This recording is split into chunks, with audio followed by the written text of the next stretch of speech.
Nah, apa kalau misalnya lu punya pasangan NPD harus bercerai? Ayo kita bahas. Ya, perkenalkan gue Robi, dosen baru suka diskusi. Nah, ayo kita bahas. Jadi kalau misalnya lu punya pasangan yang NPD, pertanyaannya tuh apakah harus langsung cerai gitu? Apakah langsung di cut off gitu? Walaupun memang cara mendamaikan diri atau cara mensejahterakan psikologi kalian untuk pasangan yang NPD itu ya di cut off gitu atau set boundaries. Tapi nggak serta-merta kalau misalnya kalian punya pasangan, apalagi yang udah bertahun-tahun menikah dan sudah mempunyai keturunan anak, itu bercerai gitu. Ada beberapa faktor yang perlu diperhatikan dan perlu dipertimbangkan matang-matang gitu. Yang pertama, tolong dipikirkan dengan matang dan tolong memutuskan di saat mental atau kondisi lagi tenang gitu.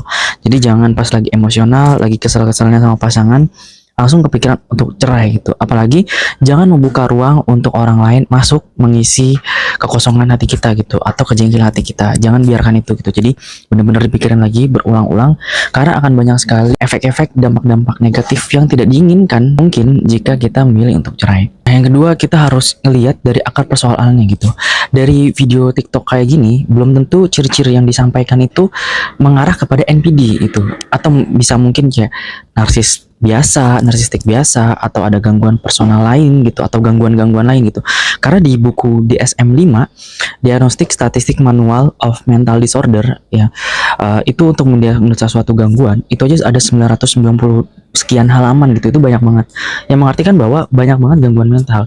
Dan dari ciri-ciri yang kita lihat dari pasangan kita itu belum tentu menggambarkan bahwa ciri-ciri itu mengarah kepada NPD gitu.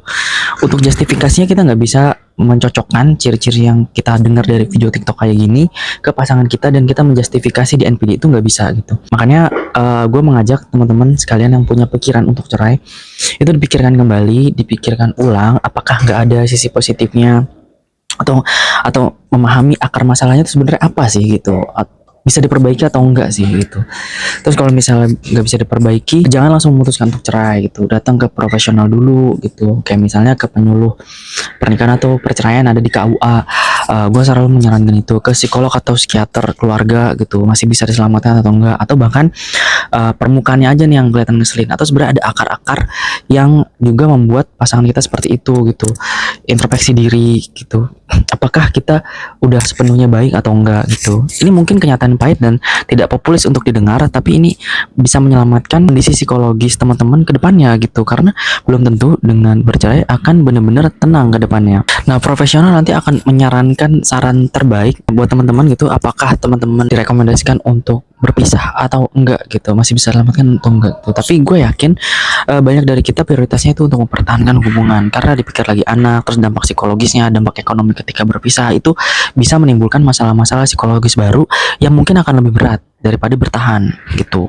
Nah, gue juga menyarankan untuk gue akan ngasih waktu teman-teman, kasih waktu diri teman-teman, jangan memaksakan diri teman-teman, jangan terlalu keras sama diri teman-teman, kasih waktu untuk break dulu gitu, kasih waktu jeda dulu untuk mikir dengan pikiran yang sejernih-jernihnya, untuk berpikir ulang berkali-kali apakah berpisah itu adalah pilihan yang terbaik atau enggak. Oke, kalau teman-teman datang ke psikolog atau psikiater atau terapis lain gitu, atau ke penyuluh atau konselor pernikahan di KUA atau apapun itu, teman-teman akan diajarkan juga bagaimana caranya melakukan pola komunikasi yang efektif, pola komunikasi yang aktif, pola komunikasi yang positif gitu. Jadi mungkin masalah kita ini terjadi itu karena snowball gitu, snowball effect yang terjadi karena masalah yang bertahun-tahun tidak terselesaikan. Ya mungkin aja masalah bertahun-tahun ini adalah masalah komunikasi gitu. Jadi teman-teman bisa datang ke psikolog, ke profesional untuk belajar komunikasi lagi gitu. Jadi kita buka ruang untuk bisa memaafkan, kita buka ruang untuk berdamai dengan diri kita sendiri gitu. Ya walaupun memang sulit itu. Nanti setelah profesional kita akan tahu kan sebenarnya pasangan kita ini NPD atau enggak gitu. Dan akan direkomendasikan untuk berpisah atau bertahan gitu. Nah, mungkin ini beberapa saran singkat dari gue yang mungkin bisa jadi renungan teman-teman yang berpikir untuk berpisah. Terima kasih.